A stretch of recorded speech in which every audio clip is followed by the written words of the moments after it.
नौजवान, मैं हूँ आपका दोस्त शैलेश रोड़ा और आज विशेष मस्ती, विशेष धूम, क्योंकि हमारे साथ ये ढोल नगाड़ों की थाप ही नहीं है। हमारे साथ है जोश, उमंग, उत्साह, उल्लास और मस्ती, और कुछ ऐसे कवि जो हमेशा जोश में रहते हैं, खुश रहते हैं और सारी दुनिया को खुश करने का बीड़ा उठाया हुआ उन्होंने। तो उनके लिए कहते हैं वाह वाह क्या बात है।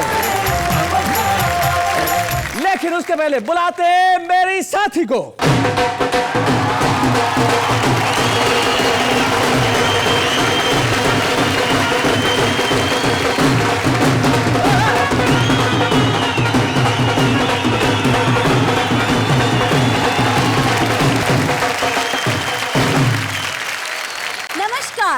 धूम धड़ाके के साथ स्वागत करती हूँ आप सबका हम सब के शो में, जिसका नाम है वाह वाह क्या बात है। भाई धूम धड़ाके के लिए नगाड़ों की क्या जरूरत है, आपके आते वैसे ही धूम धड़ाका हो गया है। खैर माफ कीजिएगा, अभी हम आपकी बात नहीं कर रहे हैं, हम बात कर रहे हैं उनकी, जो हमारे कवि मित्र हैं, जो जोश से भरे हुए हैं। वैसे जोश कविताएं सुन के भी आता है। वीर रस की कविता सुन के एक लड़के को जोश आया, वो अपने घर गया और बोले माँ मैं तेरे दूध का कर्ज चुकाना चाहता हूँ। माँ ने कहा दूध वाले का चुका दे, 3 महीने हो गए। लेकिन कुछ मित्र ऐसे होते हैं जो सदैव जोशीले होते हैं, उनकी जिंदगी का दूसरा नाम ही जोश होता है, उमंग होता है। तो आइए मिलते हैं हमारे उमंग से भरे हुए कुछ ऐसे कवियों से जो सुनाएंगे कुछ ऐसा कि सारी दुनिया में होगी उमंग ही उमंग और हम कहेंगे वाह वाह क्या बात है।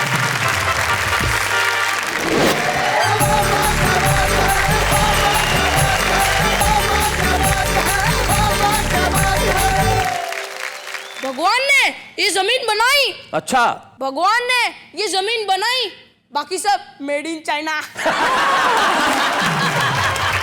वजन तुलाने की मशीन पे हसीन चढ़ी, 5 किलो कम, 5 किलो कम दे के लगता जिया नहीं। नौकर से कहा कि मशीन है खराब क्योंकि सही सही भार आज इसने दिया नहीं। नौकर ने कहा कि मशीन तो सही है किंतु एक बात पे तो ध्यान आपने दिया नहीं कि भार भी सही है किंतु लगता है कम क्योंकि पूरी तरह आज तुमने मेकअप किया नहीं, पूरी तरह आज तुमने मेकअप किया नहीं। RSVP का अर्थ क्या होता है बता? मैंने कहा RSVP का अर्थ हुआ रोएंगे सारे विवाह पीछे। बड़ा कमाल कर रहा है, शादी ब्याह में तो खाना पीना चलता है, तू रोने धोने की बात कर रहा है। मैंने कहा भैया खाना पीना चलता है तो RSVP का अर्थ है रोटी सब्जी वास्ते पधारो। बहुत अच्छे। एक नेता कहीं एक हो गया है, आदमी तो नहीं हो गया है। सूखे के दौरे पे निकला था परसों, पानी पानी तो नहीं हो गया है। क्या बात है, वाह वाह, बहुत अच्छे, क्या बात है। दादा शेर देखो। आइए आइए दिखाइए सर, स्वागत शेर स्वागत। देखो, शेर को देखो, शेर देखो, शेर देखो दादा, शेर देखो। जी जी शेर। दीदी शेर देखो, दीदी दीदी शेर देखे। हाय हाय हाय हाय हाय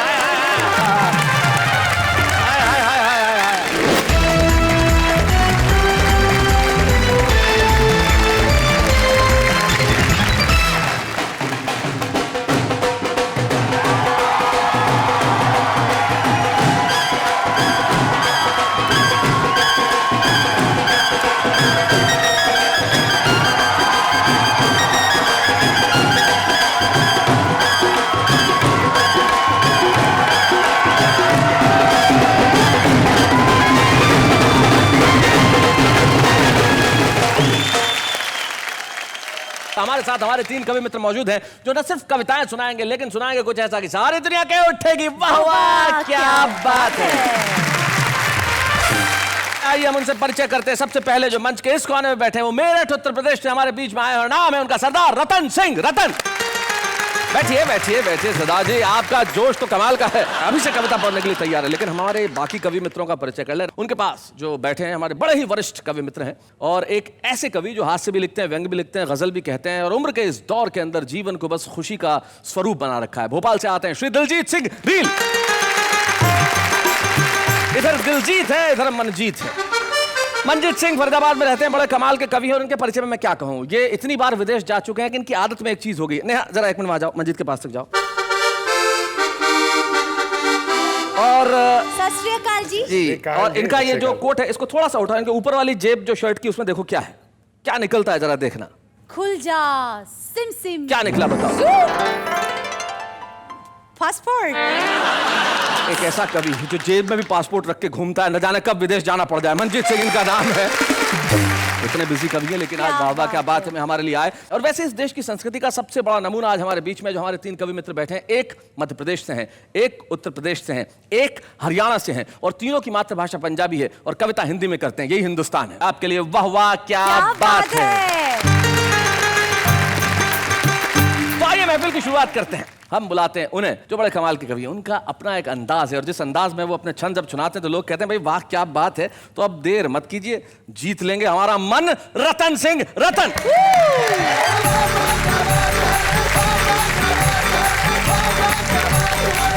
आदरणीय भाई शैलेश जी एवं कार्यक्रम के सम्मान श्रोताओं, आपके मध्य पहली बार आया हूँ। उम्मीद है आपका प्यार मिलेगा, मोहब्बत मिलेगी जी। करे जो फूल की रक्षा उसे हम खार कहते हैं, कांटा। वाह। करे जो फूल की रक्षा उसे हम खार कहते हैं, झुका देती है जो गर्दन उसे हम हार कहते हैं। वाह। सदा जो देश की खातिर लगाकर जान की बाजी रखे जो दार पर सर को उसे सरदार कहते हैं। क्या बात है। वाह वाह वाह वाह, बहुत अच्छा। इधर भी सरदार उधर भी सरदार, ऐसे लगता है कि रात में कई कई चांद खिले, कुछ यहाँ खिले कुछ वहाँ खिले। महफिल में 2 सरदार मिले, एक यहाँ मिले एक वहाँ मिले। आंखों से आंखें मिलते ही कहते हैं मोहब्बत होती है।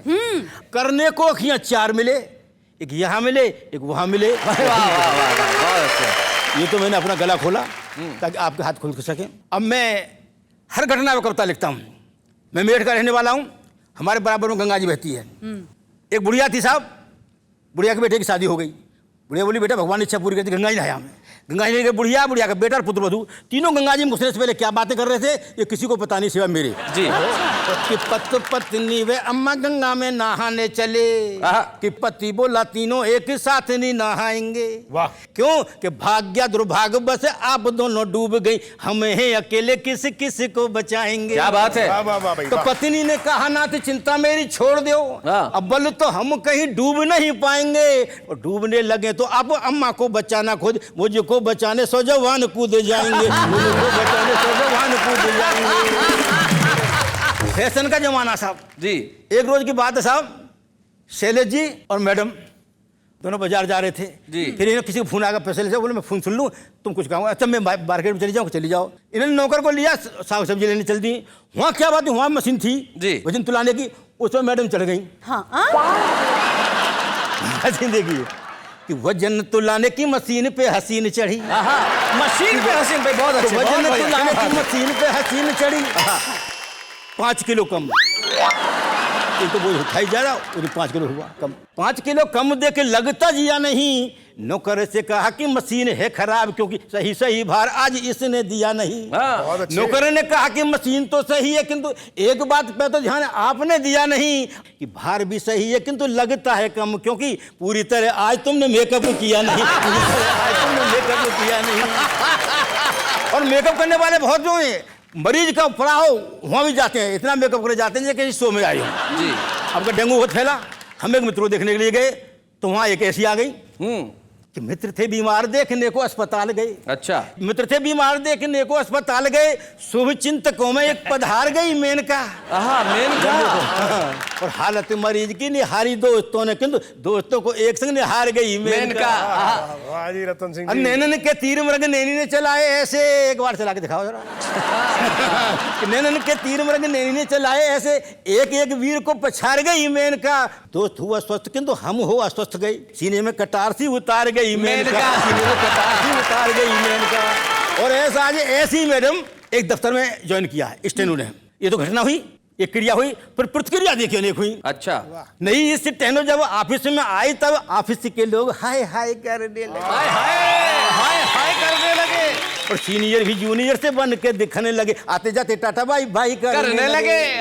और जिसके साथ अटैच अफसर के साथ उसका हालत देखिए कि बूढ़े अधिकारी में खुमारी सी चढ़ने लगी। अच्छा। बूढ़े अधिकारी में खुमारी सी चढ़ने लगी, नई पैंट शर्ट यूज टाई करने लगे, और झुर्रियां छिपाने क्रीम पाउडर लगाने लगे, बुढ़ापा छिपाने बाल डाई करने लगे। भ्रष्टाचार के ऊपर एक करता है जी कि शहीदों ने मेरे देश को आजाद कर दिया, मेहनत का सोने देश को आबाद कर दिया। अरे बनकर के नेता देश की गद्दी पे जो चढ़े, इन ढोंगियों ने देश को बर्बाद कर दिया। क्या बात है। वाह वाह वाह वाह। कैसे कैसे बर्बाद किया है। सारा देश में भ्रष्टाचार कुर्सी के लिए, कुर्सी पाने के लिए, कुर्सी बचाने के लिए और कुर्सी से हटाने के लिए। बहुत अच्छे। कैसे कैसे हो रहा है? स्वागत। जनता पूछती है हमसे कि तुमने क्या से क्या कर डाला कुर्सी के लिए, छोड़ा ना कोई घोटाला कुर्सी के लिए, कुर्सी के लिए डाका लोकतंत्र पर डाला कुर्सी के लिए। कैसे कि राजतंत्र युद्धों के योद्धा आश्रित थे यंत्रों के, और लोकतंत्र में मंत्र पढ़े सब नेता षड्यंत्रों के। क्या बात है? बन गई विषकन्या अवहाला कुर्सी के लिए, छोड़ा ना कोई घोटाला कुर्सी के लिए। महंगाई इस कदर आसमान चुम रही है और नेताजी कहते हैं हमारे बस की नहीं गिरी। जनता पूछती है कि ना कोई पड़ा अकाल यहाँ पर, ना कोई लड़ी लड़ाई। क्या बात है? और इतने पर भी आसमान को चूम रही महंगाई। क्या बात है? निकला जनता का दीवाला कुर्सी के लिए, निकला जनता का दीवाला कुर्सी के लिए।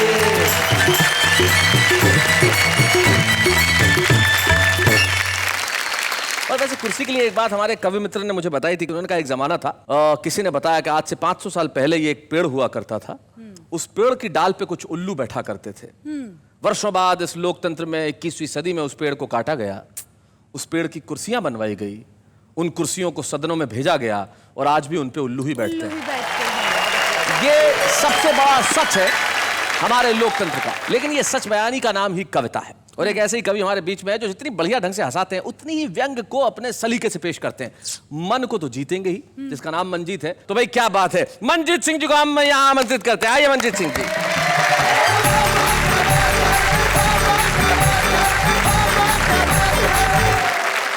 तो मैं व्यंग से शुरुआत करता हूं जी।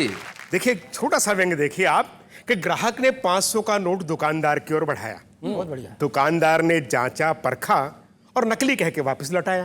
तो ग्राहक बोला, ये नोट मुझे मंत्री जी के पीए ने दिया है, असली है, बिल्कुल धांसू है। दुकानदार बोला, धागा और आरबीआई तो ठीक है, लेकिन इस नोट में गांधी जी की आंखों में आंसू है। क्या बात है, क्या बात है भाई, वाह वाह वाह वाह वाह वाह वाह भाई, बहुत अच्छे मंजीत, क्या बात है। तो ग्राहक बोला, तुम ठीक कह रहे हो, प्रजातंत्र के आकाश में काले बादल घिर रहे हैं। ये नोट मुझे वोट देने के बदले में मिला है, शायद इसीलिए गांधी जी की आंखों से आंसू गिर रहे हैं। भाई बहुत अच्छे भाई, बहुत बढ़िया, बहुत अच्छे मंजीत। क्या भाई, ये अंग्रेजी बड़ी विकट भाषा है। मैं तो मूलतः हरियाणा के नारनौल का रहने वाला हूँ। तो एक सज्जन ने मुझे कार्ड दे दिए शादी के, बोला बांट क्या। मैं कार्ड बांटने चला गया, तो शैलेश जी कार्ड बांट के लौटा तो सज्जन ने आवाज मारी, बोले RSVP का अर्थ क्या होता है बता, तू तो अंग्रेजी का आदमी है। मैं बोला भैया आदमी तो हूं मैं अपनी पत्नी का। बाकी RSVP का अर्थ होता है रिप्लाई इफ यू प्लीज। वो बोला रिप्लाई तो ठीक बोल रहा है, बाकी तो गड़बड़ कर रहा है। मैंने कहा भैया ये फ्रेंच भाषा का शब्द है, अंग्रेजी में से यही कहते हैं जी। बोला ना जैसे रिप्लाई बताया ऐसे बता। मैंने कहा ठीक है बता देता हूं। मैंने कहा देखिए, कार्ड के ऊपर लड़के लड़की का नाम होता है, नीचे खास खास रिश्तेदारों के नाम लिखे होते हैं, उसके ऊपर लिखा होता है RSVP। तो RSVP का अर्थ हुआ रोएंगे सारे विवाह पीछे। बड़ा कमाल कर रहा है, शादी ब्याह में तो खाना पीना चलता है, तू रोने धोने की बात कर रहा है। मैंने कहा भैया खाना पीना चलता है तो RSVP का अर्थ है रोटी सब्जी वास्ते पधारो। बहुत अच्छे। बड़ा कमाल करता है, शादी ब्याह में मिठाइयां होती हैं, क्विक सर्विस होती है। मैंने कहा सर्विस की बात कर रहे हो तो RSVP का अर्थ है रिमेंबर सर्विस वेरी पुअर। क्या बात है, बहुत अच्छे, बहुत बढ़िया। तो बोला सर्विस पुअर होगी तो रिश्तेदार नाराज नहीं हो जाएंगे। मैंने कहा अपने पास इसका भी जुगाड़ है, RSVP का अर्थ है रिश्तेदारों सुधरो। रिश्तेदारों सुधरो वरना पिटोगे। बहुत अच्छे, बहुत बढ़िया। अरे देखिए, कई बार आपने महसूस किया होगा कि देखिए कितनी भी टेक्नोलॉजी एडवांस हो जाए लेकिन समस्याएं रहती हैं। कोई जमाना था जब रॉन्ग नंबर लगा करते थे, आज भी देखिए आप फोन कहीं कीजिए अलग कहीं जाता है।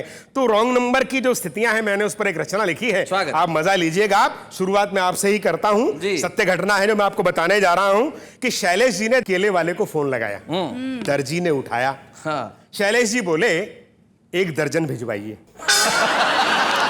तो मजे वाली बात यह है कि केला है वो भी दर्जनों में बिकता है, और दर्जी की पत्नी है उसे भी दर्जन कहते हैं। दर्जी बोला अभी लठ लेके पहुंच रहा हूं, पहले अपना पता लिखाइए।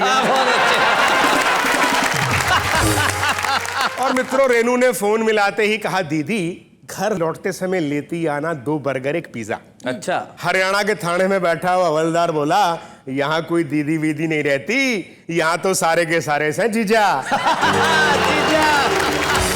और दोस्तों, ये संसार भी एक टेलीफोन एक्सचेंज की तरह है, जहां कई बार रॉन्ग नंबर लग जाते हैं कि व्यक्ति डायल तो जिंदगी का नंबर करता है, लेकिन टेलीफोन मृत्यु के दूत उठाते हैं। क्या बात है, वाह वाह वाह वाह वाह वाह वाह।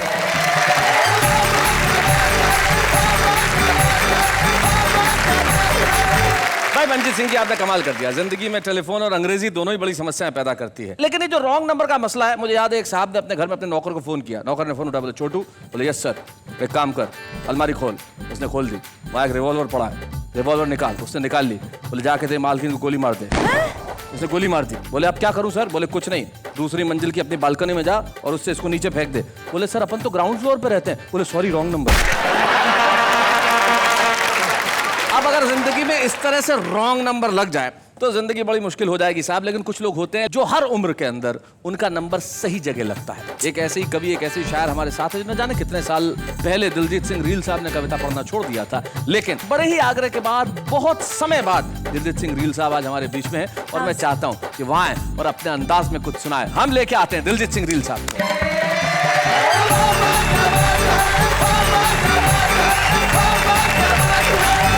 अब मैं शुरू करता हूँ। असल में क्या हुआ दोस्तों, सन 1962 से मैंने लिखना शुरू किया था।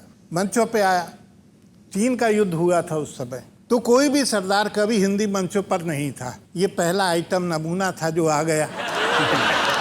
और इसके लिए मैंने एक कविता लिखी। लोगों का क्या इंप्रेशन होता है, आप लोगों का आशीर्वाद चाहूंगा इस पे। स्वागत। बहुत जोर से करके हाय हाय संयोजक से आयोजक ने कहा, भोंचू तुझे कभी बुलाने भेजा था, सरदार ले आए। मैं आयोजक और संयोजक हमारे बच्चों को बता दूं। आयोजक वो जो प्रोग्राम ऑर्गेनाइज करता है, संयोजक वो जो उसको मैनेज करता है, जो संचालन करता है वो। जी। बहुत जोर से करके हाय हाय आयोजक ने संयोजक से कहा, भोंचू तुझे कभी बुलाने भेजा था, सरदार ले आए। अरे ओ महाकवि कालिदास के जीवन के प्रारंभिक अध्याय।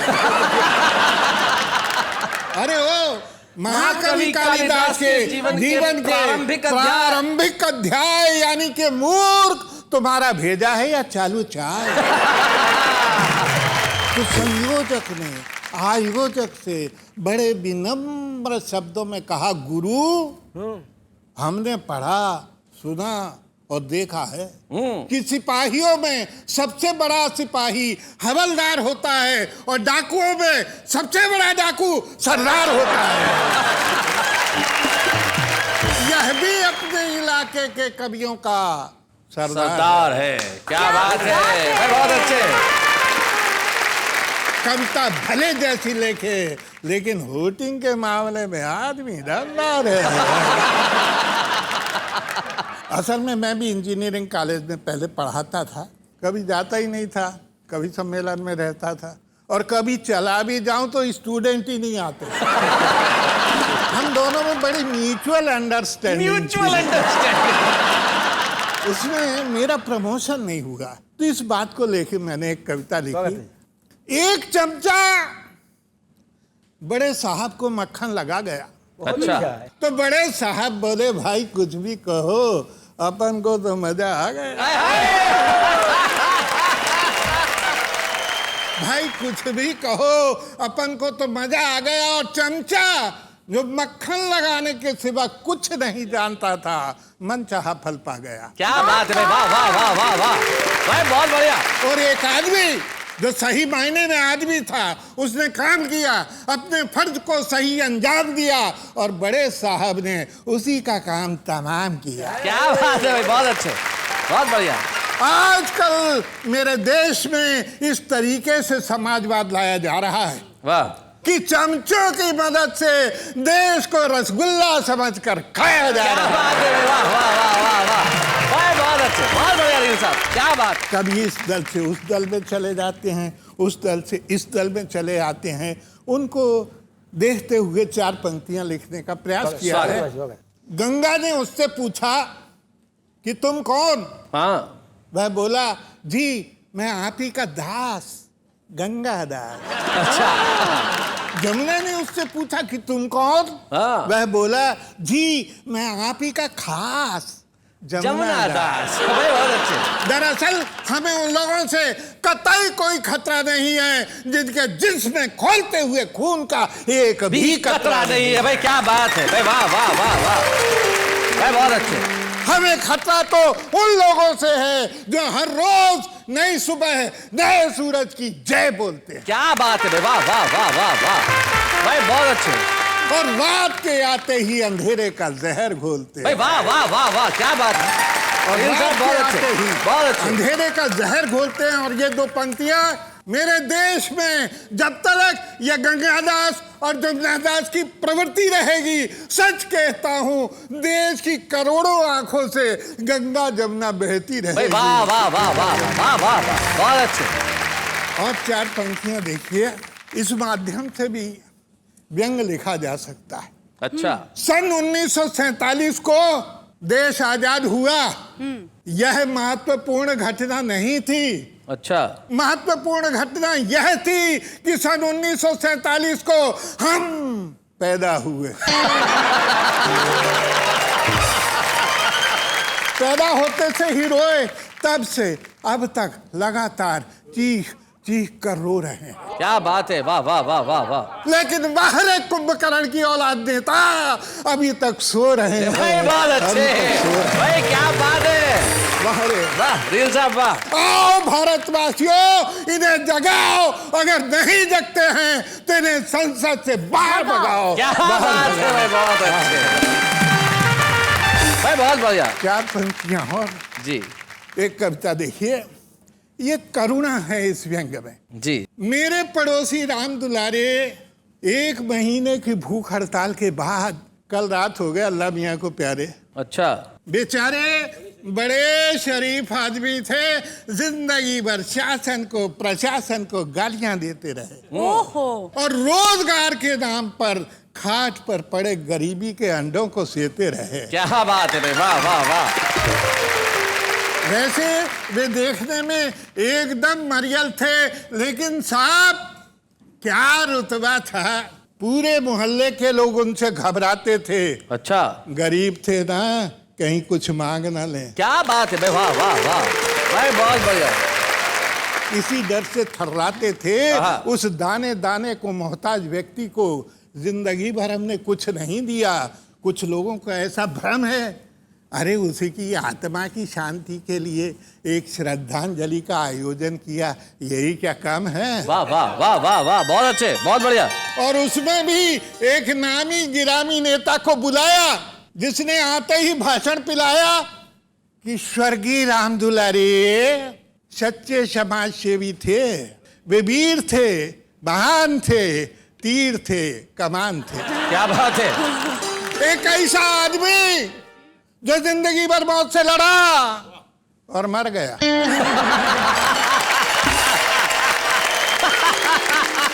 चलो अच्छा हुआ, जनसंख्या तो कम कर गया। उसके इस महान कार्य के लिए कि मर जाने के लिए मेरी हार्दिक इच्छा है कि उसे मरणोपरांत सोने के पदक से सम्मानित किया जाए। इस तरह पूरे भारतवासियों को मरने के लिए प्रोत्साहित किया जाए। वाह वाह वाह वाह भाई, बहुत अच्छे। और 4 लाइनें जो अक्सर कोट की जाती हैं मेरी। इस देश के श्रोता को ये पता हो न पता हो कि दिलजीत सिंह रील साहब कौन है, आज उन्हें देख रहे हैं, लेकिन ये पंक्ति जो उन्होंने देश के हर कवि के मुंह से सुनी है, कहीं ना कहीं कोट होते हुए, वो इनकी पंक्ति है जो सुना रहे हैं। स्वागत। एक नेता कहीं खो गया है। एक नेता कहीं खो गया है, आदमी तो नहीं हो गया है। सूखे के दौरे पे निकला था परसों, पानी पानी तो नहीं हो गया है। क्या बात है भाई, वाह वाह भाई, बहुत अच्छे। हाय हाय, क्या बात है। अब मैं एक अंतिम रचना सुनाना चाहता हूं। स्वागत। दिल्ली में कुतुब मीनार देखते हुए एक अमरीकी मित्र ने मुझसे ताना कसा। अच्छा। वाह वाह, क्या ऊंचाई है, क्या शान है। अरे रील, तेरा देश ये झुग्गियों वाला कितना महान है। क्या बात है भाई, वाह वाह वाह, बहुत अच्छे। तेरे देश में तो हवाई जहाज से लेकर बैलगाड़ी तक, यानी कि सूट बूट से लेकर साड़ी तक, यानी कि चुटिया से लेकर दाढ़ी तक, यानी कि अंबारी से लेकर कल्लू कवाड़ी तक, सभी के सभी तो परेशान हैं। मैंने कहा जी हाँ, इसी का नाम तो हिंदुस्तान है। बहुत अच्छे। वाह वाह, क्या बात है। कह लो विदेशी बाबू, तुमने देखा नहीं ऐसा जादू? तुमने देखा नहीं ऐसा जादू कि हम भूखे हैं, नंगे हैं, मगर संतुष्ट हैं। क्या बात है, बढ़िया। अरे तन से कमजोर सही, मगर आत्मा से पुष्ट हैं। वाह वाह वाह वाह वाह। अरे तन से कमजोर सही, मगर आत्मा से पुष्ट है। हम अपने मुंह अपनी बड़ाई नहीं करते। अच्छा, लड़ने का मन हो तो आपस में लड़ लेते, मगर दादागिरी दिखाने को किसी इराक पे चढ़ाई नहीं करते। क्या बात है भाई, बहुत अच्छे, बहुत बढ़िया। हम प्रेम पुजारी हैं, Yes. जुल्म की सदारत नहीं करते। प्राण भले ही चले जाएं, मगर लाशों की तिजारत नहीं करते भाई। वाह वाह वाह वाह वाह, क्या बात है, बहुत अच्छे। अरे हिंदुस्तान देखने आए हो तो यहाँ के आम आदमी को देखो, देखो उसकी मीरा बन गई आंखों से तुम्हें तुलसी जायसी रसखान दिखेगा, और देखना ही चाहते हो तो देखो सूरदास की आंखों से तुम्हें कृष्ण कन्हैया वाला हिंदुस्तान दिखेगा। भाई वाह वाह वाह वाह।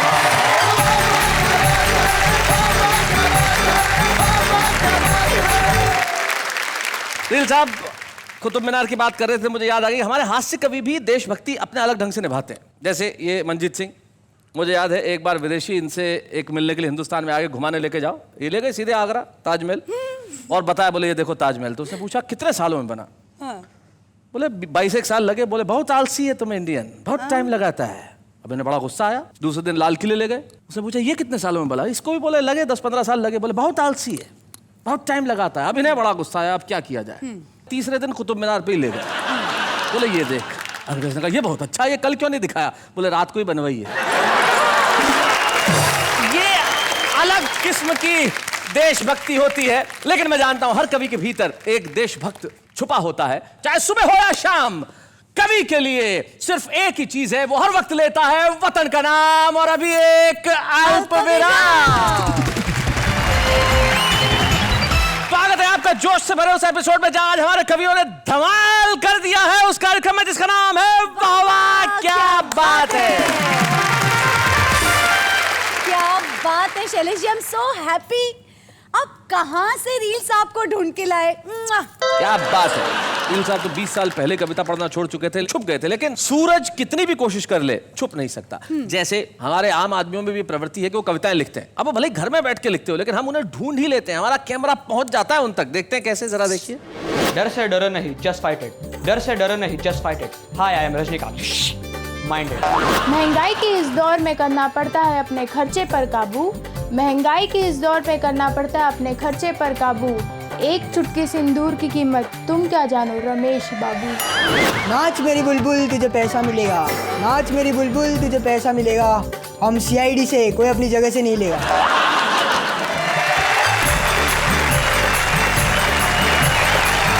तो देखा भाई हमारे लोग कैसे कमाल करते हैं, यानी कि हम अपना ये काम बखूबी निभाते हैं कि आदमी कहीं भी छुपा हुआ हो, प्रतिभा कहीं भी हो, हम उसे पकड़ के ढूंढ के ले ही आते हैं। अब बारी थी हमारे छुपे रुस्तम की, इस एपिसोड के भाई छुपे रुस्तम। तो हम एक ऐसे छुपे रुस्तम को ढूंढ के लेके आए जो मध्य प्रदेश में छोटे से गांव जिसका नाम परासिया है, जो छिंदवाड़ा जिले में है, वहां रहते हैं, लेकिन कविता की उनमें अकूत प्रतिभा है। तो आज के हमारे छुपे रुस्तम है वाहे गुरु भाटिया।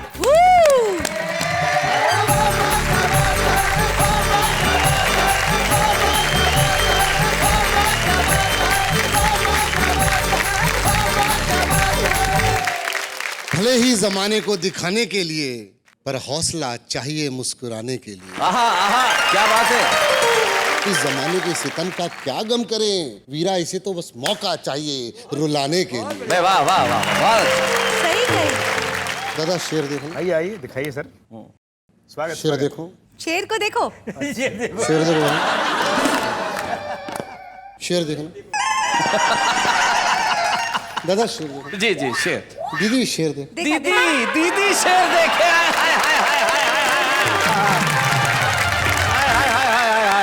इसे कहते हैं सच्चाई। इसके जिंदगी से भी और इनके दिल से भी दूर यूं छल गया, आखिर इन्हें भी इनकी उम्र का पता चल गया। दीदी। Okay okay. सर मुझे सब टीवी से फोन आया। अच्छा।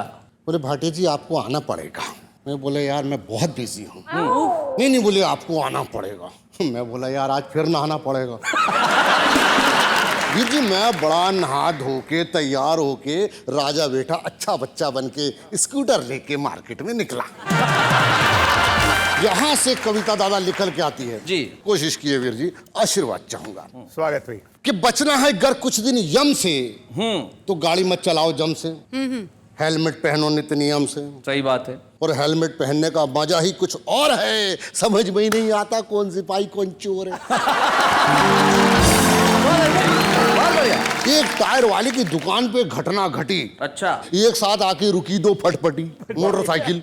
एक टायर वाले की दुकान पे घटना घटी दीदी। मोटरसाइकिल आपके साथ एक साथ आके रुकी दो फटफटी।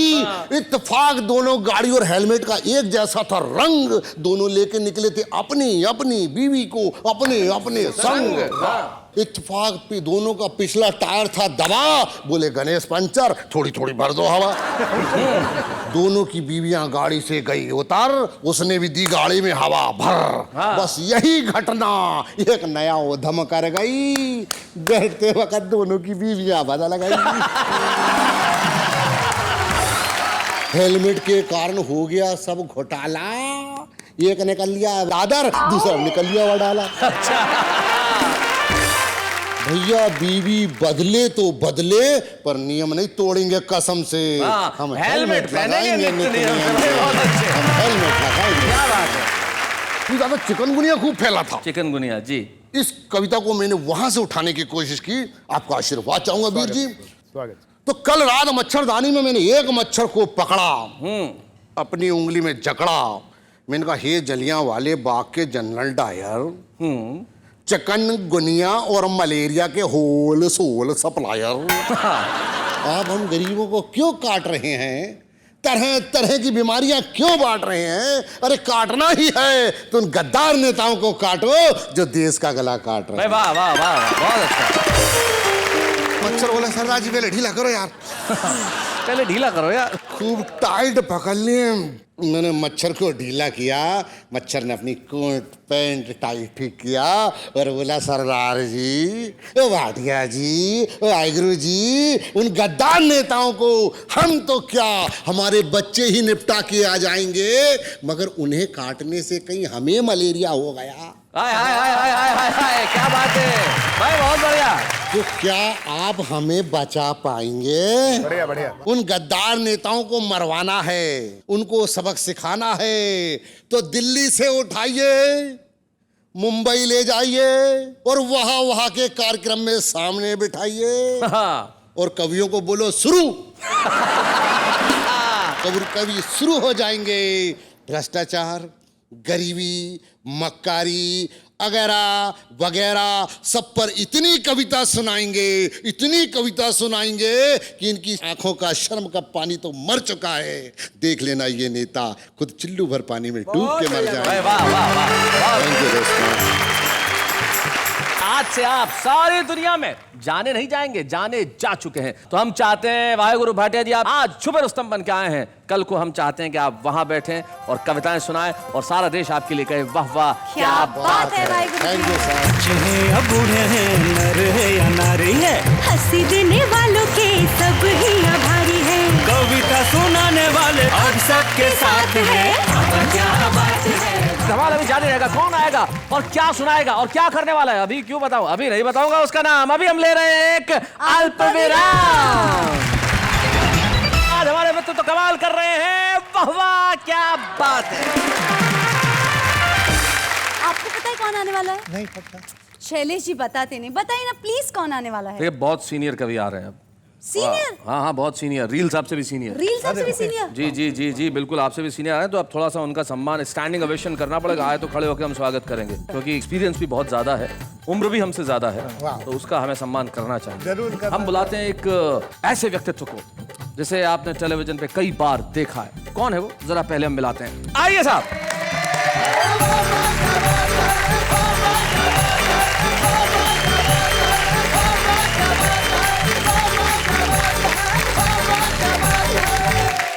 बैठिए बैठिए, ये है तारक मेहता का उल्टा चश्मा में आपने देखा होगा टप्पू सेना के बड़े ही प्यारे से क्यूट से गोगी, यानी कि समय शाह। हम जोरदार तालियों से स्वागत करते हैं इनका। और भाई ये सीनियर है, मैं साबित कर सकता हूं। हम लोगों की उम्र बीत चुकी है, लेकिन जो बची हुई उम्र है वो इसकी हम सबसे ज्यादा है। क्या बात है शैलेश जी? हम लोगों ने अपने अपने अनुभव ले लिए, लेकिन जो अनुभव इसको लेने हैं वो हमसे कई गुना ज्यादा, इसलिए हम सबसे सीनियर है समय शाह। भाई वाह, क्या बात है, क्या बात है। Hello uncle, hello, hello, aunty, hello, hello. सत श्री अकाल। सत श्री अकाल। मुझे तो कविता आती नहीं है, पर मुझे किसी से सुनाई है। अच्छा, मैं वो सुनाऊं? हाँ सुना दो, सुना दो, सुना दो।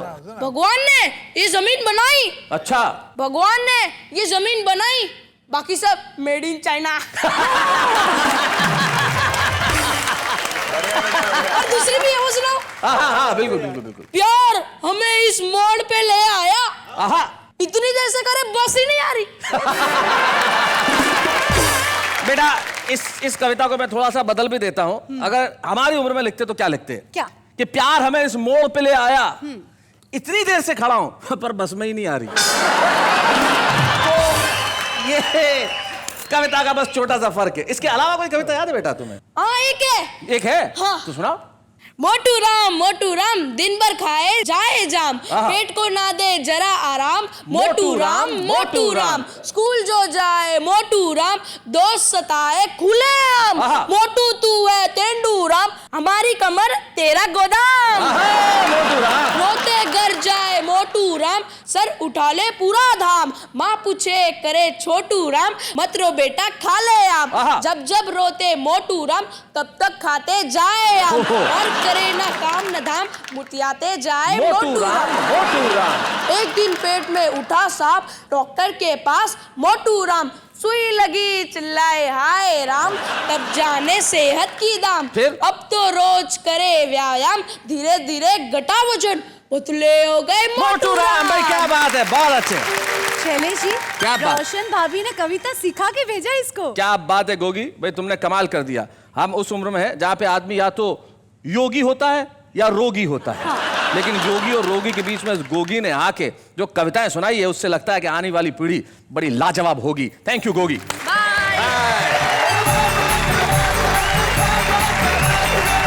तो ये था समय शाह, यानी कि गोगी, एक छोटा सा प्यारा सा बच्चा जिसने अपने बड़े क्यूट से अंदाज में कविताएं सुनाई। और सचमुच हम भी अगर बच्चे की तरह हो जाएं तो सचमुच सच्चे हो जाएं। और कुछ लोग होते हैं, कहते हैं कि जब आदमी बूढ़ा होता है, एक उम्र आती है, बुजुर्ग होता है, तो बच्चा होता चला जाता है। दिलजीत सिंह रील साहब हमारे साथ हैं, उनकी वही उम्र है जब उनका बचपन शायद फिर से लौटने लगा है। और हम चाहते हैं कि आज इस वाह वाह क्या बात है कि मंच पे उस कवि का सम्मान हो जो 20 साल बाद लौटा, लेकिन ऐसा लौटा कि अंग्रेजी में कहते हैं he came, he saw and he conquered। Diljit Singh reel साहब। बच्चे हैं या बूढ़े हैं, नर है या नारी है, हंसी देने वालों के सब ही आभारी है। कविता सुनाने वाले अब सबके साथ है।